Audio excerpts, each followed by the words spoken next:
गोपी कहती है सरद दास है साधु जात सत सर सिरोज दर्शी मुषा दृशा। हे प्रेम पूर्ण हृदय के स्वामी, हम तुम्हारी बिना मूल की दासी हैं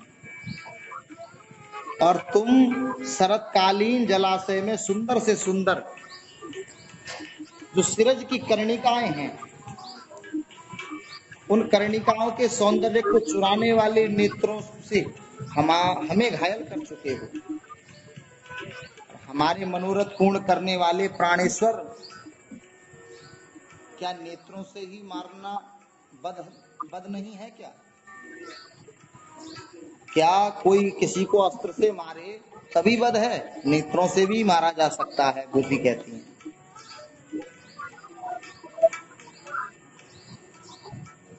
विष जला पाया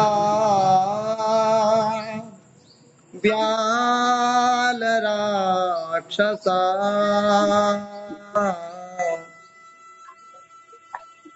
बरस मारुता वैद्युतानला,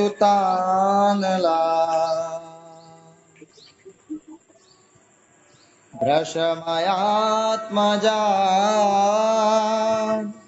विश्वतो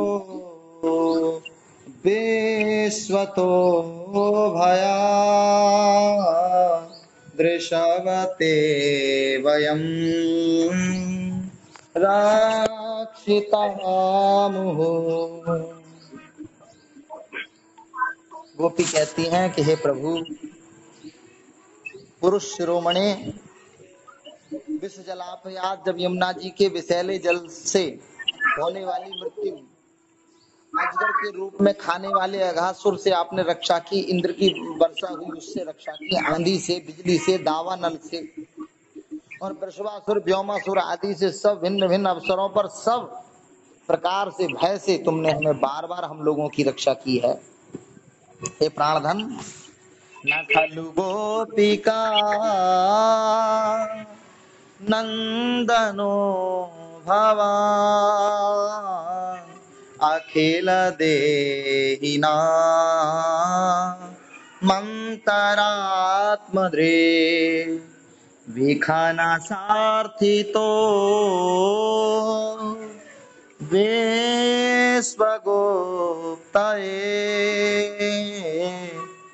सख उदेवा सात्वतां कुले विरचिता भयं वेष्टिधुर्यते चरणमीयुषा संस्रतेर्भया करसरोरुहं कान्तकामदं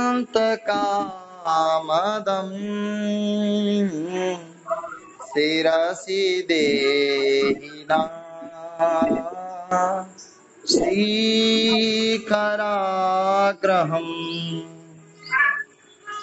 गोपी कहती हैं कि प्यारे, न खलु गोपिका नंदनो भवान, केवल तुम यशोदा नंदन ही नहीं हो, केवल यशोदा के ही बेटे नहीं हो, आप तो अखिल देहिनाम अंतर आत्मधृक, समस्त शरीरधारियों के हृदय में रहने वाले अंतर्यामी साक्षी हो प्रभु।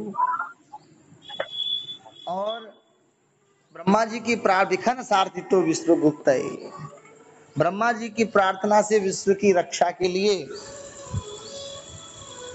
आप इस सुंदर ब्रजमंडल में यदुवंश में अवतीर्ण हुए हो प्रभु।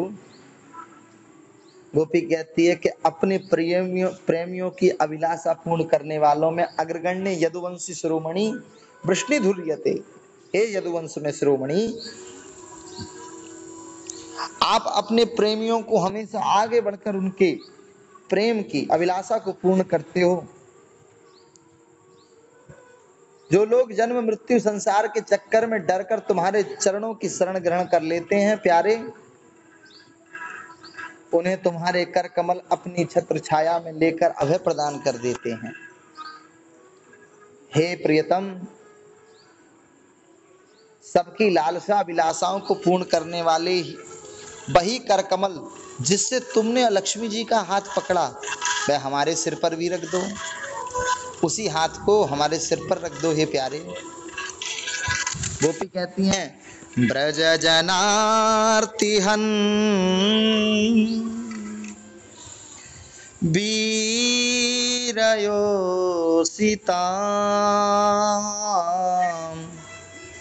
निज जनास्मय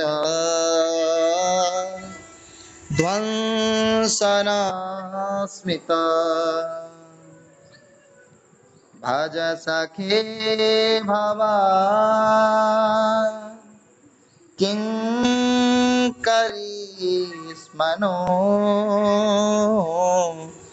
जलरुहाननम्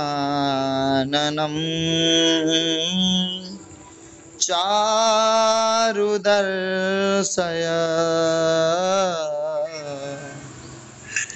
प्रणतदेहिना पापकर्षणं तृणचरानुगं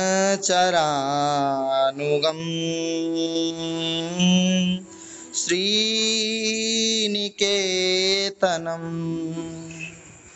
फणिफणार्पितं ते पदाम्भोजम् कर्णकुचे सुना क्रंद्रहृच्छयम्। गोपी कहती है, हे प्यारे, ब्रज जनार्तिहन वीर योषिता, ब्रजवासियों के दुख दूर करने वाले हे वीर शिरोमणि श्याम सुंदर, तुम्हारी मंद मंद मुस्कान की एक उज्जवल रेखा ही हमारे प्रेमी जनों के सारे मद को चूर चूर कर देने के लिए पर्याप्त है। हे प्यारे सखा, हमसे रूठो मत, प्रेम करो। हम तो तुम्हारी दासी हैं, तुम्हारे चरणों पर निछावर हैं। हम अबलाओं को अपना वह परम सुंदर सांवला सांवला मुख दिखाओ। अबला का अर्थ मैं बता चुका हूँ आपको। अबला का अर्थ नास्ति बलम इति अबला नहीं, यहाँ आकारः वासुदेवः बलम यस्य अबला, जिसका बल केवल वासुदेव ही हैं, इस अर्थ में अबला शब्द प्रयोग हुआ है। गोपियाँ कहती हैं, केवल आप ही हमारे बल हैं। इसलिए हे प्रभु, जब आप हमारे बल ही आप हैं तो इन अबलाओं पर आप कृपा करो।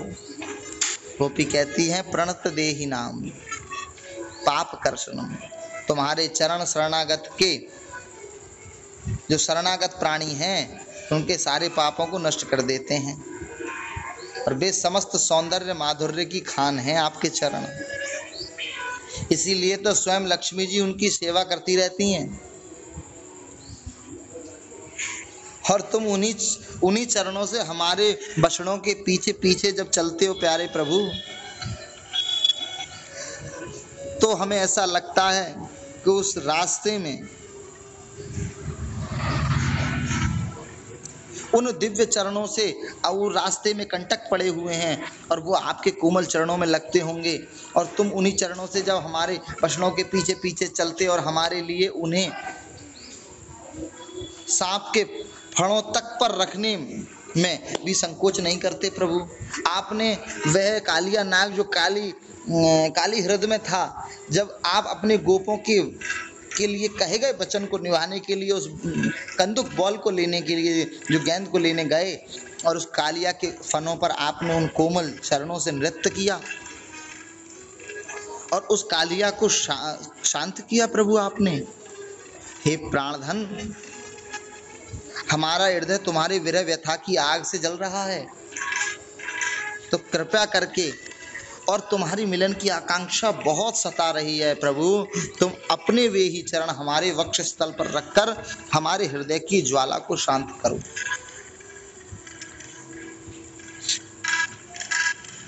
मधुरया गिरा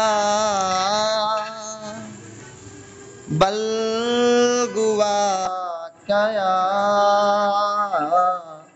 बुध मनो गया।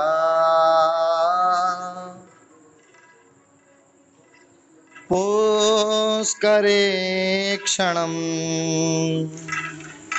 विधि करीरिमा वीरमुयति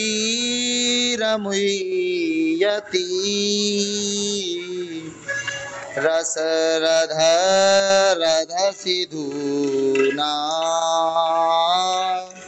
या यया स्वना राधारसिधूना या यया स्वना। हे कमल नयन, हे प्राण वल्लभ, तुम्हारी वाणी कितनी मधुर है। उसका एक पद, एक एक शब्द, एक एक अक्षर मधुराति मधुर है। तभी तो कवि लोग गाते हैं अधरम मधुरम बदनम मधुरम नयनम मधुरम। आपके जो सर्वांग शोभा है वो नित्य मधुर है। आपके सही साथ में जो भी है वो सब मधुर है। गोपी मधुरा गावो मधुरा, वे गोपियां भी मधुर हैं, वो गाव भी मधुर हैं। मधुर गीत आप सबने सुना है, मधुराष्टक। तो हे प्यारे प्रभु, आपका एक एक अक्षर इतना मधुर है, वो मधुराति मधुर है। और बड़े बड़े विद्वान उसमें रम जाते हैं। बुद्ध मनोग गया, जो बुद्धिजीवी हैं, विद्वान हैं, वो उन आपके शब्दों में रमण करते हैं, मानी रम जाते हैं और उस पर अपना सर्वस्व निछावर कर देते हैं।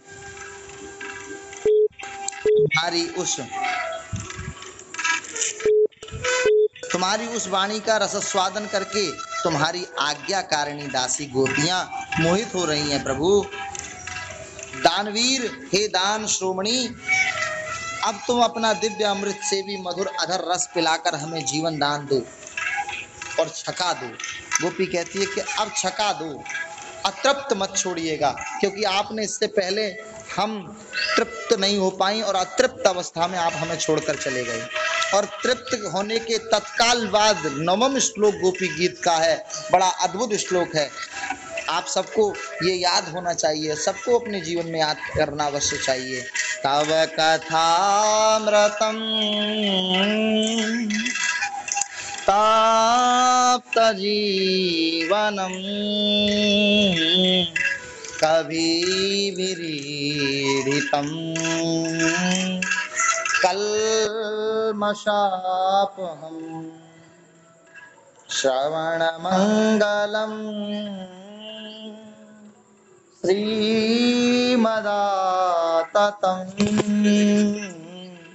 भुवि गृह्णन्ति ते भूरिदा जना। तब कथामृतम तप्त जीवनम। गोपी कहती है कि आप अपने अमृत से, अधर से उस रस को पिला दो हमें और छका दो। अधरों से क्या निकलता है? अधरों से कथा भी निकलती है। और एक अर्थ में अधरामृत का कर चुका हूँ।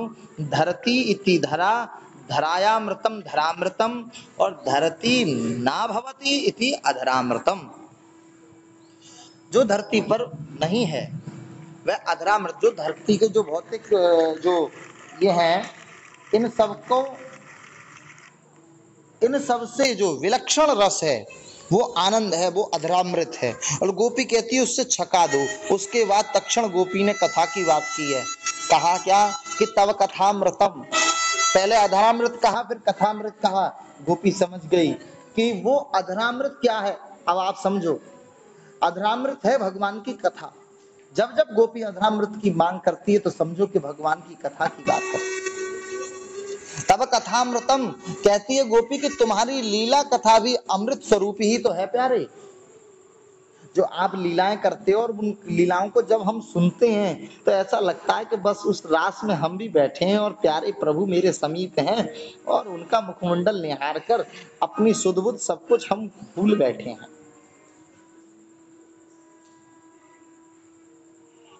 और जो विरह से सताए हुए जो जन हैं, जो लोग हैं, उनके पास, जिनके पास कोई आधार नहीं है, तप्त जीवन है जिनका, संपूर्ण जीवन सर्वस्व ही वह सताए हुए हैं, उनके लिए बड़े बड़े ज्ञानी महात्माओं और भक्त कवियों ने उसका गान किया है आपकी कथा का।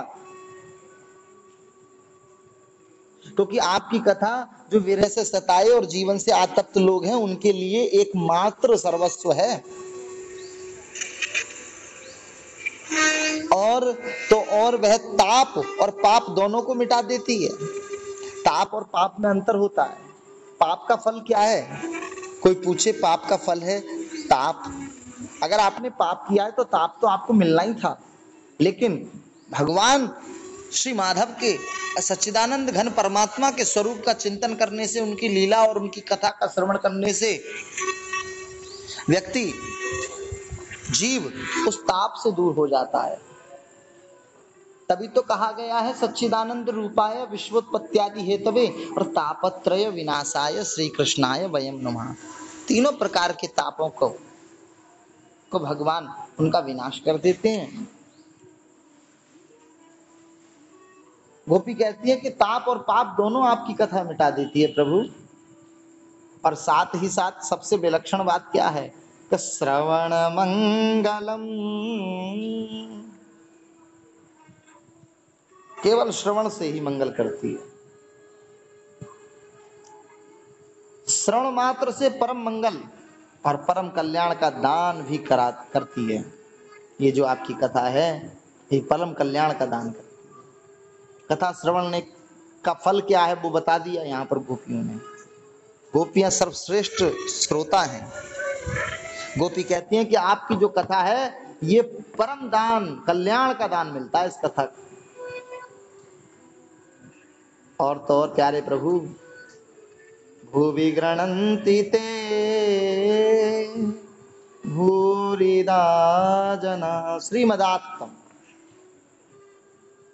हे परम सुंदर, परम मधुर और बहुत विस्तृत भी है। ये जो कथा है आपकी वह मधुर है, सुंदर है और विस्तृत भी है। जो तुम्हारी उस लीला कथा का गान करते हैं वास्तव में भूलोक में वे ही सबसे बड़े दाता हैं। जो आपकी ये कथा का दान कर रहे हैं उनसे बड़ा कोई दाता नहीं है। उन कथा कहने वालों को कोई क्या दान देगा, वो सर्वोत्तम दाता कहा है गोपियों ने उन्हें। इसलिए गोपियों की विशेष कृपा उन पर रहती है। गोपी क्या है? श्रोता है। वह श्रवण मंगल का महत्व तो समझ चुकी हैं, तो वे उनको भूरी भूरी प्रशंसा कर रही हैं उनकी। कह रही हैं कि वो धन्य हैं जो आपकी कथा गाते हैं, वो सर्वोत्तम दानी हैं।